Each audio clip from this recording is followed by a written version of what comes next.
Hello dear students, welcome to the class. Welcome to this session of ICT Virtual Classroom. Dear students, मेरा नाम है Rajesh Chamola, teacher science ICT Virtual Classroom Dehradun से। और इस session में हम लोग बात करने वाले हैं क्लास 12 फिजिक्स की, यानी कक्षा 12 भौतिक विज्ञान की। डियर स्टूडेंट्स, आई होप कि आप सबके सब फिट फाइन और हेल्दी होंगे और बिल्कुल रेडी होंगे क्लास के लिए। आप लोग अपनी पोजीशंस ले चुके होंगे और कॉपी पेन आपके हाथ में होगा। डियर स्टूडेंट्स, अपनी पिछली क्लासेस में हम लोग समझ रहे हैं चैप्टर नंबर 2 को, जिसमें कि इलेक्ट्रिक चार्ज एंड फील्ड के बारे में बात की जा रही है। अपनी रिसेंट क्लास में हम इलेक्ट्रिक फील्ड और इलेक्ट्रिक फील्ड लाइंस को समझ रहे थे। अपनी पिछली क्लास में हमने इलेक्ट्रिक फ्लक्स के कॉन्सेप्ट को समझा था। इलेक्ट्रिक फ्लक्स के कॉन्सेप्ट को हम आगे आने वाली क्लासों में फिर से यूज करेंगे, जहां पर गॉस की थ्योरम को हम पढ़ेंगे, गॉस की प्रमेय को हम पढ़ेंगे। अभी हम आज की डेट में, आज की क्लास में जो बात करने वाले हैं वो अपने आप में एक नया कॉन्सेप्ट है आपके लिए और एक नया पॉइंट है आपके लिए। ठीक है, इसे हम कहते हैं वैद्युत द्विध्रुव। तो हेडिंग डाल देंगे,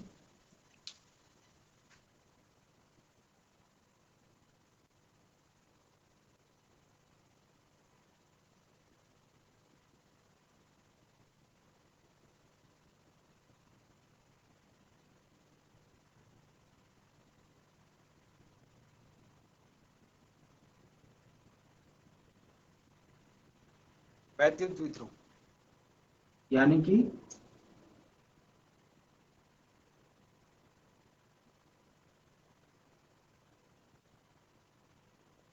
इलेक्ट्रिक डाइपोल।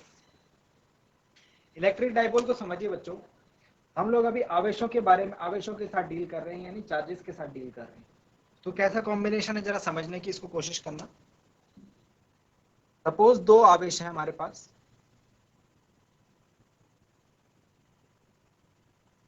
जिनके के परिमाण समान है। ये क्यू है तो ये भी क्यू है। दो आवेश हैं, ठीक है, ए और बी बिंदु पर, दोनों के परिमाण समान है, पर उनके ऊपर जो प्रकृति है, उनकी जो प्रकृति है वो विपरीत है। एक प्लस है तो दूसरा माइनस है।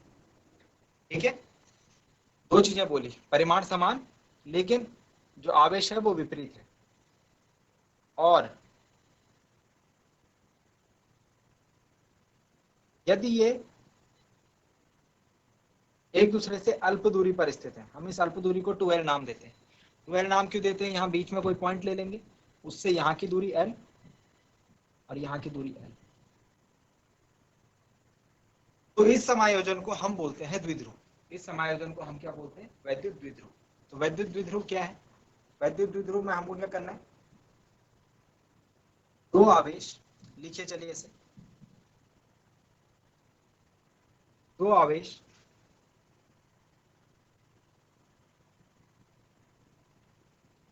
वैद्युत द्विध्रुव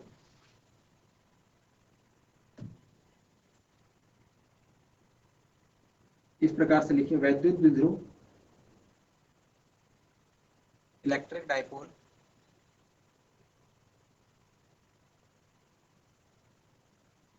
वह निकाय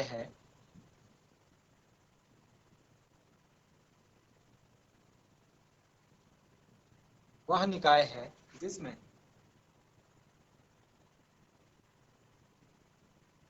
दो समान परिमाण किंतु विपरीत प्रकृति के आवेश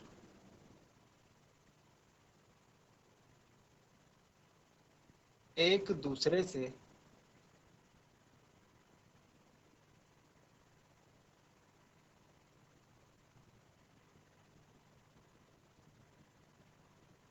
अल्प दूरी पर स्थित होते हैं, स्थित होते हैं।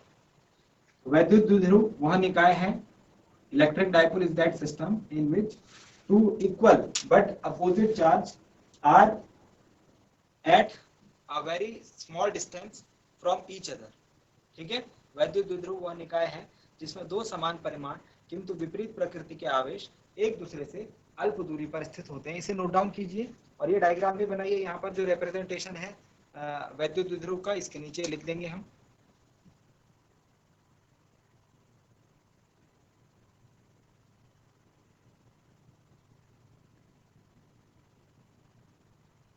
वैद्युत द्विध्रुव।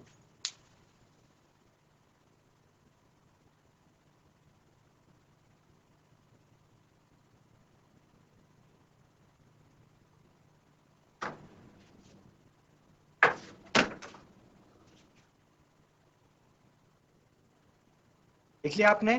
ठीक है, नेक्स्ट पॉइंट नोट कीजिए। इसे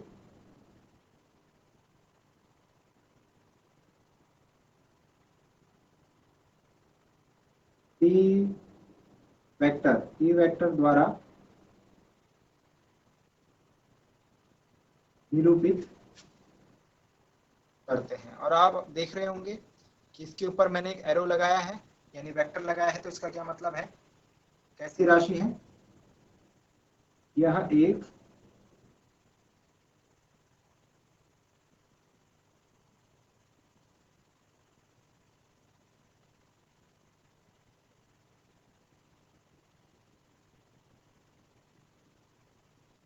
सदिश राशि। सदिश राशि यानी वेक्टर क्वांटिटी। लिखिए इसे भी। इन दो पॉइंट्स को इंक्लूड कीजिए। इसे P द्वारा निरूपित करते हैं। यह एक सदिश राशि।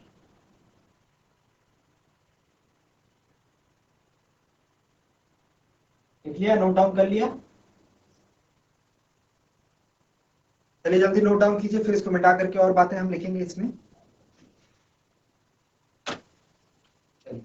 आई होप लिख लिया होगा आपने। अब नेक्स्ट पॉइंट बात करेंगे।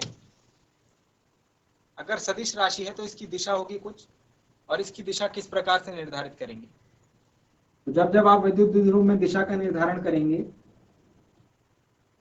जब आप वैद्युत द्विध्रुव में दिशा का निर्धारण करेंगे, दिशा आप लिखेंगे जो इसमें वैद्युत द्विध्रुव की दिशा है वो ऋण आवेश से धन आवेश की ओर होगी। वो कहां से कहां? ऋण आवेश से धन आवेश की ओर होगी। और द्विध्रुव के अक्ष के अनुदिश, मतलब ऋण आवेश से धन आवेश ऐसे भी हो सकता है ना, ऐसे, लेकिन सीधी लाइन में। अक्ष कैसा है इसका? अक्ष मतलब ये जो रेखा है, ये देखो ये सीधी है ना, तो जो डायरेक्शन होगी इलेक्ट्रिक डाइपोल की, वो भी ऐसे होगी, बिल्कुल सीधे में। ठीक है,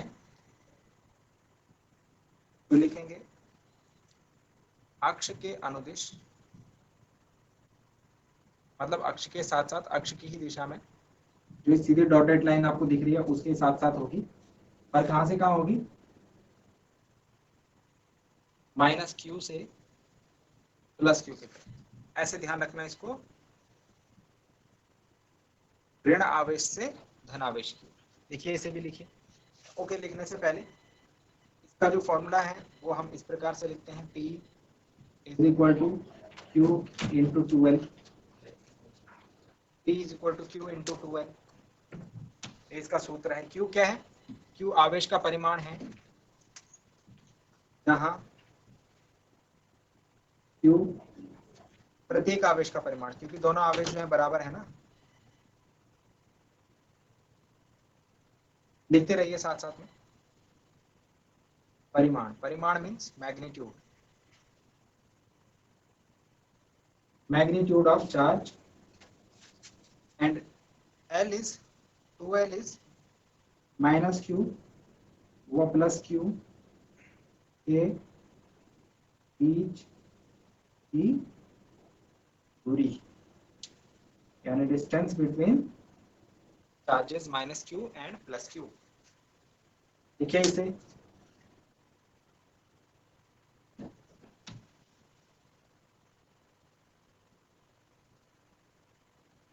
डायग्राम बना लिया होगा आपने। आई होप आपने डायग्राम बना लिया होगा। इसको मैं इरेज कर देता हूं।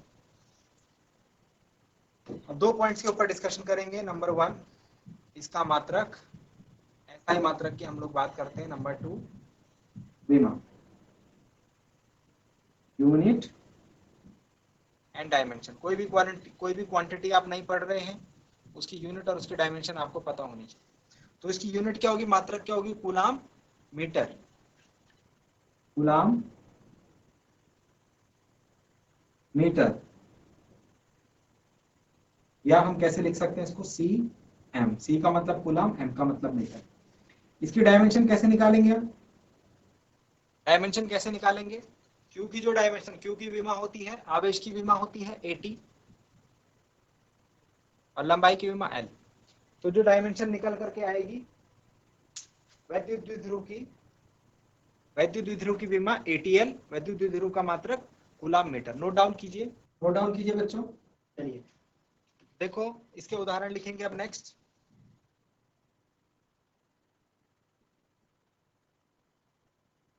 हम लिखेंगे वैद्युत द्विध्रुव के उदाहरण।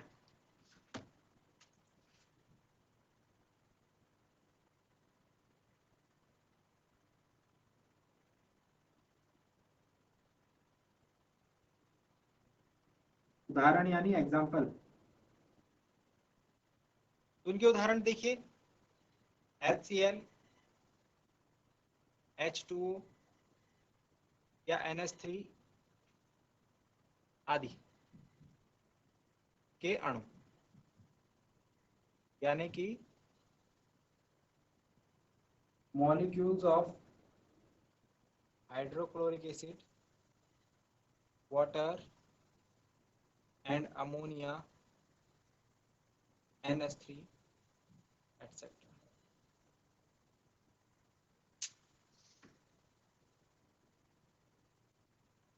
ठीक है, तो जो HCl, H2O या NH3 है, इनके जो मॉलिक्यूल्स हैं ये परफेक्ट एग्जांपल हैं वैद्युत द्विध्रुव के। वैद्युत द्विध्रुव में हमने क्या बोला था कि दो विपरीत आवेश लेकिन समान परिमाण के, मैग्नीट्यूड उनका समान होना चाहिए लेकिन प्रकृति उनकी विपरीत होनी चाहिए।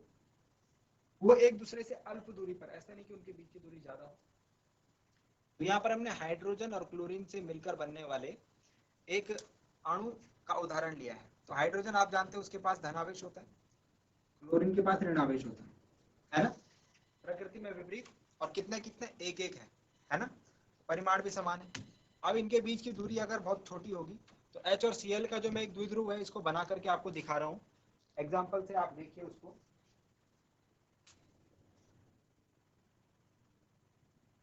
ये देखिए एक आवेश इस प्रकार से, और इनके बीच की जो दूरी है वह है 0.1 angstrom. 0.1 angstrom is a smaller distance, छोटी दूरी होती है। 0.1 एंगस्ट्रॉम, एक एंगस्ट्रॉम में 10 की पावर -10 मीटर होते हैं। तो 0.1 एंगस्ट्रॉम मतलब 10 की पावर -11 मीटर। इसे भी ध्यान रखेंगे। तो ये HCl का अणु है, HCl का एग्जाम्पल है, उसका द्विध्रुव मैंने बना के दिखाया है। नोट डाउन कीजिए। चलिए आगे की डिटेल्स हम स्मार्ट बोर्ड पर देखते हैं। आई होप आपने नोट डाउन कर लिया होगा। सो हम इलेक्ट्रिक डाइपोल पढ़ रहे हैं। यहाँ पर आप एक नोट लिख लीजिए। ये नोट है रिलेटेड परमाणुओं से। किससे? परमाणु यानी एटम्स से। तो एटम्स की अगर बात की जाएगी, एटम्स की अगर आपके पास बात की जाएगी तो एटम्स का जो इलेक्ट्रिक डाइपोल है वो 0 होता है। ठीक है, सामान्यतः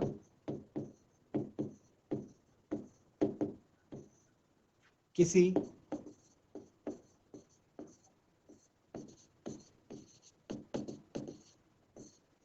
परमाणु का विद्युत द्विध्रुव आघूर्ण 0 होता है।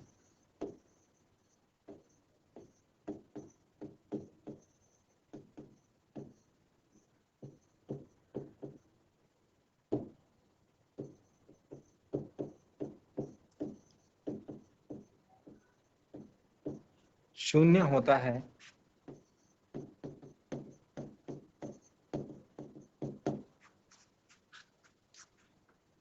लेकिन यदि किसी परमाणु को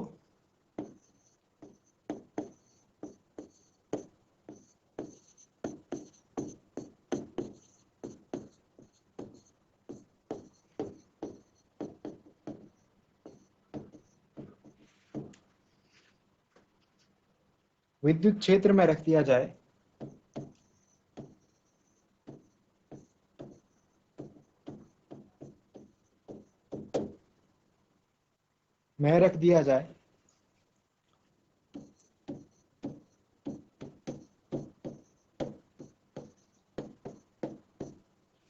तो वे परमाणु विद्युत द्विध्रुव बन जाते हैं।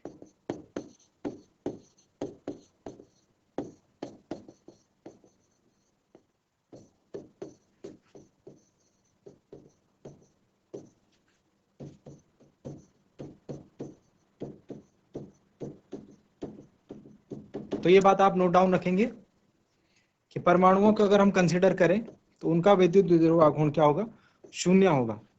लेकिन अगर उनको विद्युत क्षेत्र में रख दिया हमने, अगर इलेक्ट्रिक फील्ड उन पर आरोपित कर दिया, तो वे परमाणु भी क्या होंगे, विद्युत द्विध्रुव बन जाएंगे, यानी इलेक्ट्रिक डाइपोल की तरह बिहेव करने लगेंगे। नोट डाउन कीजिए।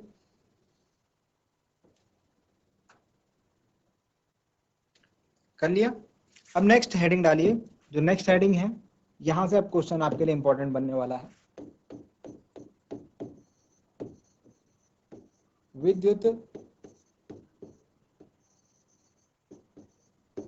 द्विध्रुव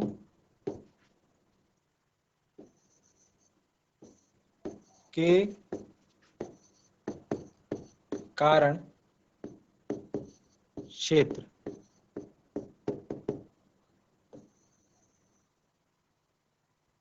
विद्युत द्विध्रुव के कारण क्षेत्र यानी field due to electric dipole.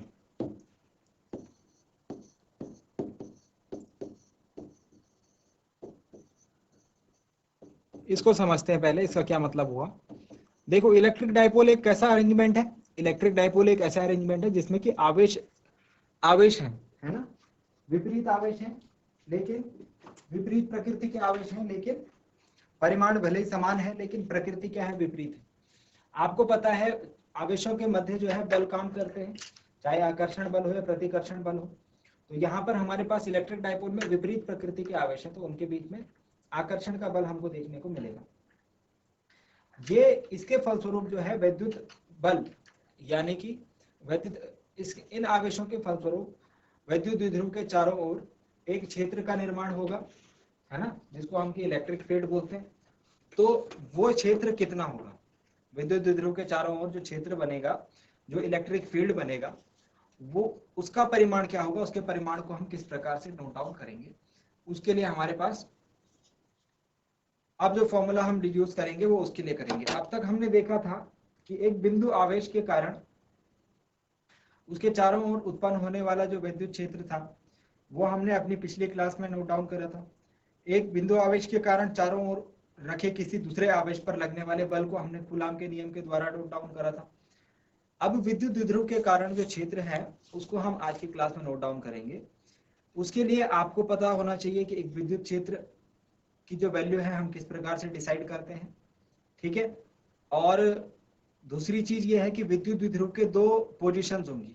विद्युत द्विध्रुव के कारण हम क्षेत्र को दो अलग अलग पोजीशन पर नोट डाउन करेंगे। वो दो पोजीशन होंगी, पहली तो उसके अक्ष की रेखा में ही होगी, मतलब जो उसका अक्ष है, जो अभी मैंने आपको अक्ष बताया, उसकी ही रेखा में स्थित कोई बिंदु होगा, उसकी लाइन में कोई स्थित बिंदु होगा। पहले तो हम उस पर विद्युत क्षेत्र निकालेंगे। सेकंड चीज, हम उसके निरक्षीय स्थिति में, मतलब उसकी लाइन पर नहीं है बिंदु, कहीं उसके लाइन से ऊपर या नीचे किसी बिंदु पर है, दूसरा हम उसके लिए विद्युत क्षेत्र निकालेंगे। तो दो हमारे पास कंडीशंस होगी विद्युत द्विध्रुव के कारण क्षेत्र। तो नंबर 1 पॉइंट आप नोट डाउन पहले इसमें विद्युत द्विध्रुव के कारण क्षेत्र में हम लोग नोट डाउन करते हैं कि विद्युत द्विध्रुव को एक हम इमेजिन कर लेते हैं, हम एक विद्युत द्विध्रुव को इमेजिन कर लेते हैं। तो सपोज ये हो गए दो आवेश, ठीक है, ये हो गया ए बिंदु, ये हो गया बी बिंदु, ठीक। ये जो आवेश है ये प्लस क्यू है और ये जो आवेश है ये माइनस क्यू, ठीक। या फिर ए बिंदु पर रखे आवेश को मैं माइनस क्यू ले लेता हूँ, इसको प्लस क्यू ले लेता हूँ। This is minus Q and this is plus Q. इसके बाद माइनस क्यू और प्लस क्यू के बीच की जो दूरी है वो आप जानते ही हैं कितनी होती है, 2L होती है। तो इनके बीच की जो ये दूरी है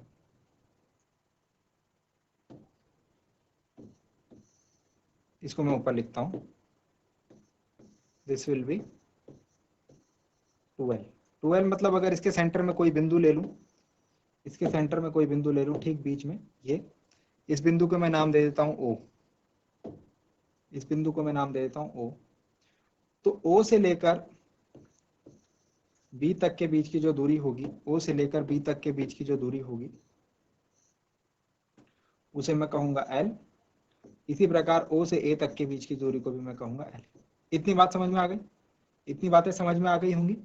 ये चीजें अभी तक वो हैं जो हम अभी तक कंसिडर कर चुके हैं। अगर आपको फिगर बड़ा नहीं दिख रहा तो मैं इसे बड़ा कर लेता हूँ, फिर वापस बाद में छोटा कर देंगे। अभी हम फिगर को ड्रॉ कर रहे हैं, ठीक है।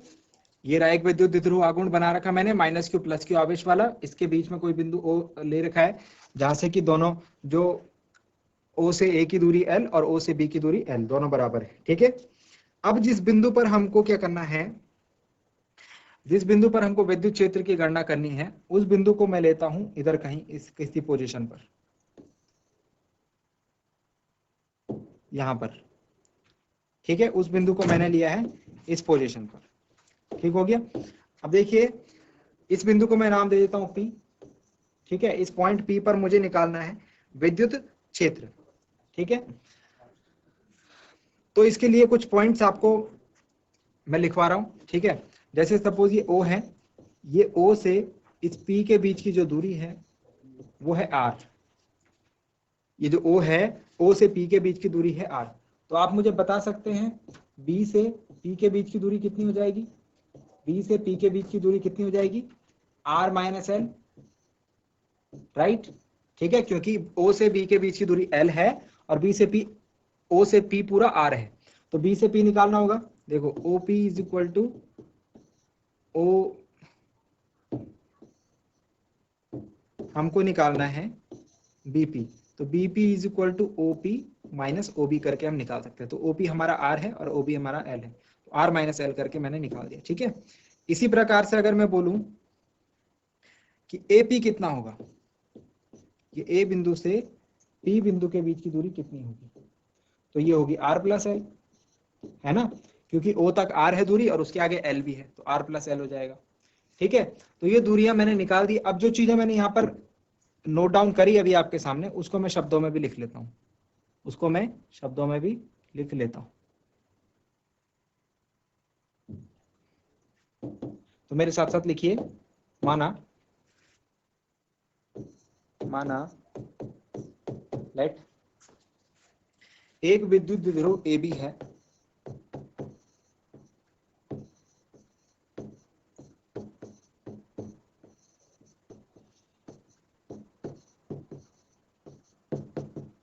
माना एक विद्युत द्विध्रुव AB है, द्विध्रुव के आवेश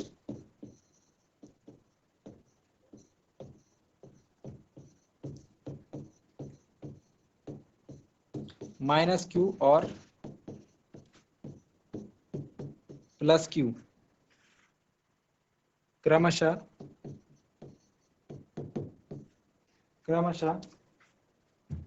A व B बिंदुओं पर हैं। माइनस Q और प्लस Q क्रमशः A व B बिंदुओं पर हैं और आवेशों के बीच की दूरी कितनी है? आवेशों के बीच की दूरी 2L है। जो जो चीजें फिगर में मैंने नोट डाउन करी है, फिगर आपको याद रखना है, उसके बाद ये सारी चीजें आप खुद से लिख सकते हैं, ये सारी चीजें आप खुद से लिख सकते हैं। I think R minus L वाली वैल्यू दिख नहीं रही, मैं इसे थोड़ा सा बड़ा लिखने की कोशिश करता हूँ, R माइनस L, B से P की दूरी, ठीक है, R माइनस L, और उसके नीचे R प्लस L है और साइड में R दूरी। ये सारी दूरियां हैं, इनको मैं नोट डाउन भी कर रहा हूँ यहाँ पर साथ साथ में, ओके। तो जो P बिंदु है इस पर मुझे विद्युत क्षेत्र की गणना करनी है। इतनी सारी चीजों के बाद मैं ये बात बोल सकता हूं कि जो वैद्युत द्विध्रुव होगा P इज इक्वल टू क्या होगा, Q इंटू 2L होगा, है ना। ये बात बोली जा सकती है क्योंकि अभी अभी हमने यही पढ़ा था कि वैद्युत द्विध्रुव जो है वो जो आवेश है उसके और उनके बीच की दूरी के गुणनफल के बराबर होता है। और इसकी दिशा, अगर ये वेक्टर है तो इसकी दिशा भी हमको लिखनी पड़ेगी। अभी अभी मैंने बताया था दिशा क्या होगी, -q से +q की ओर। ये बात आप ध्यान रखेंगे, ठीक है। इसको आप समीकरण 1 बना दीजिए, इसको आप इक्वेशन नंबर 1 बना दीजिए, क्योंकि इसका यूज हम आगे करने वाले हैं, इसका यूज हम आगे करने वाले हैं। अब मैंने आपको बताया था कि 2 पॉइंट्स पर, 2 पोजीशंस पर हम क्या करेंगे, क्षेत्र की गणना करेंगे, फील्ड को हम कैलकुलेट करेंगे 2 पॉइंट पर। पहला पॉइंट है अक्षीय स्थिति पर, जो मैंने यहां पर लगाया है ना, ये P बिंदु, ये अक्षीय स्थिति में है, क्योंकि आप देख रहे हैं ये इसकी सीध में आ रहा है, देखो इस लाइन की सीध में आ रहा है ये, ठीक है। तो इस लाइन पर कहीं भी कोई बिंदु होगा इसके सीध में, तो वो अक्षीय स्थिति मानी जाएगी, ठीक है। और इस लाइन के ऊपर नीचे कहीं भी कोई बिंदु होगा तो उसको हम निरक्षीय स्थिति मानेंगे। तो उसको बाद में गणना करेंगे, पहले हम फर्स्ट पॉइंट नोट डाउन कर लेते हैं। फर्स्ट पॉइंट, अक्षीय स्थिति पर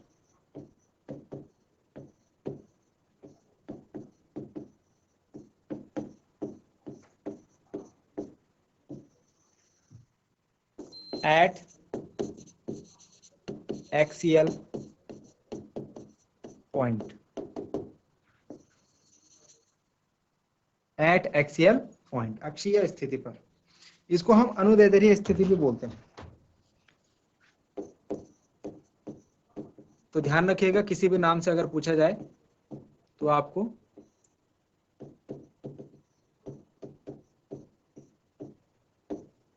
ये वाला केस लेना है, जब बिंदु कहां पर है, अनुदैर्ध्य स्थिति पर है। दोबारा से डायग्राम बना दिया जाए जल्दी से, ठीक है। 2 आवेश लेते हैं, एक -q, दूसरा हम +q, थोड़ा इस बार दूर दूर लेते हैं आवेश, बीच में बनाते हैं चलिए डायग्राम को, ठीक है।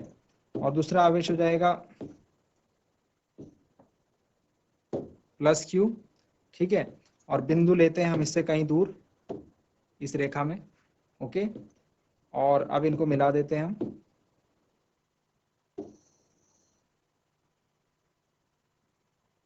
ठीक है। तो हमने तीनों आवेशों को, दोनों आवेशों को और जिस बिंदु पर हमको गणना करनी है उनको मिला दिया, ठीक। नाम दे देते हैं इनके, ये ए बिंदु है, ये ए बिंदु है, ये बी बिंदु है और ये पी बिंदु है, ठीक है। यहाँ पर आवेश -q रखा है, यहाँ पर आवेश +q रखा है। अभी सिर्फ इतनी बातें हम कर रहे हैं। आपको ध्यान रखना है एक बात को, जिस बिंदु पर हमको विद्युत क्षेत्र की गणना करनी होती है वहां पर हम सदैव एक परीक्षण आवेश लेते हैं, टेस्ट चार्ज लेते हैं, क्योंकि अगर टेस्ट चार्ज नहीं लेंगे तो हमें कैसे पता चलेगा कि यहाँ पर विद्युत क्षेत्र कम है, ज्यादा है, किस दिशा में होगा। तो हमेशा ये बात ध्यान रखिए, जिस भी बिंदु पर हम गणना कर रहे हैं विद्युत क्षेत्र की, वहां पर एक परीक्षण आवेश को हमको लेना है। और परीक्षण आवेश की परिभाषा आपको पिछली क्लास में बताई हुई है कि ये एकांक धनात्मक आवेश होगा। कैसा आवेश होगा, एकांक धनात्मक आवेश होगा, ठीक है। तो हमारे पास जो फर्स्ट इक्वेशन है वो है P is equal to Q into 2L। अब हमको क्या लेना है, अब हमको कंसिडर करना है कि एक बिंदु P है, कहां पर, लिखिए इसको, माना विद्युत द्विध्रुव की अक्षीय स्थिति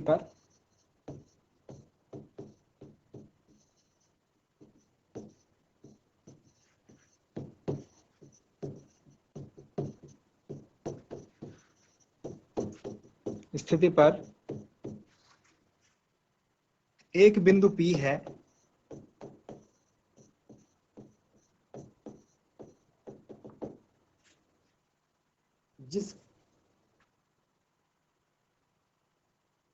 जिसकी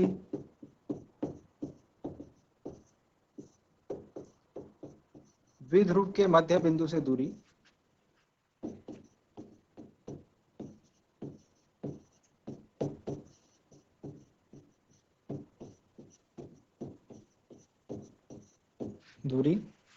स्मॉल r है।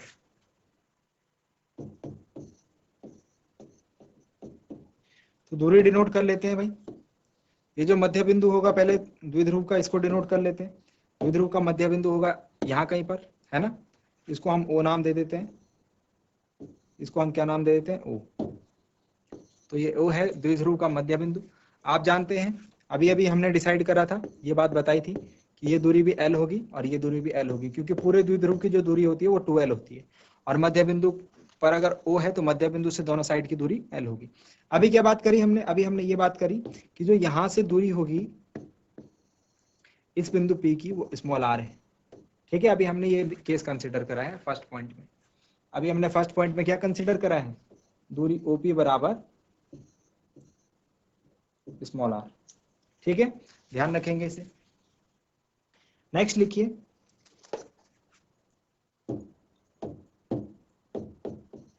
प्लस Q आवेश की,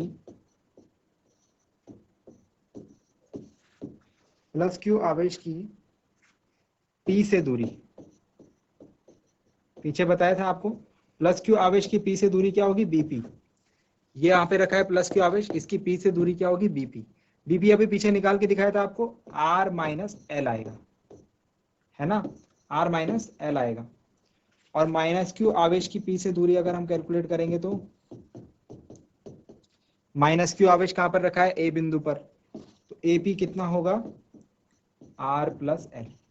ये सारी चीजें हमने पीछे कैलकुलेट करी हुई है, लिख दिया आपने, नोट डाउन कर लिया। तो ये लैंग्वेज है, ये लैंग्वेज आप अपने हिसाब से बना करके लिख सकते हैं, ये लैंग्वेज आप अपने हिसाब से बना करके लिख सकते हैं। तो मैं इसे मिटा रहा हूं, ठीक है, और ये आप अपने हिसाब से लिख लीजिए, मैंने आपको जो शो करने के लिए लिखी है। मेरे जो काम की चीज है, जो मुझे कैलकुलेशन में हेल्प करेंगी, वो ये करेंगी, OP is equal to R, BP is equal to R minus L and AP is equal to R plus L, ठीक है, ये मुझे हेल्प करेंगे कैलकुलेशन में। चलिए अब हम विद्युत क्षेत्र की गणना करते हैं। विद्युत क्षेत्र, क्या सूत्र होता है विद्युत क्षेत्र का, तो दो आवेश हैं, दोनों आवेशों के कारण अलग अलग, तो P बिंदु पर हम विद्युत क्षेत्र की गणना कर रहे हैं। कहां पर कर रहे हैं, P बिंदु पर विद्युत क्षेत्र। तो P बिंदु पर जो विद्युत क्षेत्र होगा वो दोनों आवेशों के कारण अलग अलग होगा। फर्स्ट कंडीशन में हम देख रहे हैं माइनस Q आवेश के कारण, फर्स्ट कंडीशन में हम देख रहे हैं, पहले नजदीक जो आवेश है उसके कारण देख लेते हैं, प्लस Q आवेश के कारण, ओके। तो प्लस Q आवेश के कारण जो विद्युत क्षेत्र होगा उसे हम E1 बोल रहे हैं, उसे हम E1 बोल रहे हैं। E इज इक्वल टू क्या होता है, K Q upon R square, ये हमने पढ़ा हुआ है ना। E is equal to K Q upon R square, K तो कांस्टेंट है, Q हमारे पास इसका परिमाण है, तो प्लस Q आवेश का परिमाण Q है। और बीच की दूरी, अगर हम B से P की दूरी, यहाँ पर जो दूरी आएगी वो कौन सी आएगी, वो आएगी BP का स्क्वायर, है ना। प्लस Q आवेश की P बिंदु से दूरी जो है BP है, तो BP स्क्वायर, और BP जो दूरी है वो हमने लिखी हुई है बगल में, कितनी है, R माइनस L का स्क्वायर, ठीक है, इतनी तो होगी। और इसका मात्रक क्या होता है, न्यूटन प्रति कूलम। इसकी दिशा की अगर बात करी जाएगी, दिशा, तो दिशा क्या होगी, देखो P पर हमने क्या लिया टेस्ट करने के लिए, कौन सा आवेश लेना पड़ा हमको, परीक्षण आवेश, मतलब Q0। तो ये धनात्मक, ये प्लस Q है, यहाँ पर टेस्ट चार्ज है प्लस, ये भी प्लस का आवेश है, धनात्मक आवेश होता है। तो दोनों के बीच में क्या लगेगा, प्रतिकर्षण, तो दोनों एक दूसरे के कहा जाएंगे, दूर दूर जाएंगे, मतलब ये इसको इस तरफ धकेलेगा। तो जो E1 जो फोर्स होगा वो इस डायरेक्शन में हमको देखने को मिलेगा। अगर मैं इसको यहाँ पर डिनोट करूं तो मुझे इस टाइप से दिखेगा, मुझे कुछ इस टाइप से ये दिखने वाला है, ऐसे, ठीक है। ये जो मैंने ड्रॉ करा है ये क्या है, दिस इज E1। तो E1 की दिशा अगर मैं लिखूंगा तो क्या दिशा होगी E1 की, B से P की ओर, दिख रहा है आपको, B से P की ओर दिशा हमको दिख रही है E1 की। इसके बाद सिमिलरली दूसरा केस अगर हम लें, दूसरा केस अगर हम लें, माइनस Q आवेश के कारण E2 निकालेंगे, वो भी आएगा KQ अपॉन AP आएगा, आपकी बार क्या आएगा, AP का स्क्वायर, और AP की वैल्यू क्या होगी, AP की वैल्यू होगी R प्लस L का स्क्वायर, न्यूटन प्रति कूलाम। इसकी अगर दिशा हम देखेंगे तो ये आएगी, देखो यहाँ पर देखो माइनस है, आपकी बार दिशा कैसे निर्धारित करेंगे आप, फिर से दिशा देखिए, यहाँ पर आपकी बार माइनस है और यहाँ पर हम फिर से प्लस परीक्षण आवेश लेते हैं, ठीक है, तो प्लस है। अब ये माइनस है प्लस है, दोनों के बीच में क्या होगा, आकर्षण लगेगा, मतलब ये इस तरफ खींचा चला आएगा। तो अब की बार जो दिशा होगी E2 की वो इधर होगी, ठीक है। तो मैं एरो लगा रहा हूं, देखो ये दिशा होगी E2 की, ओके। E2 को हम लोग ऐसे डिनोट कर लेते हैं, ये दिशा होगी E2 की।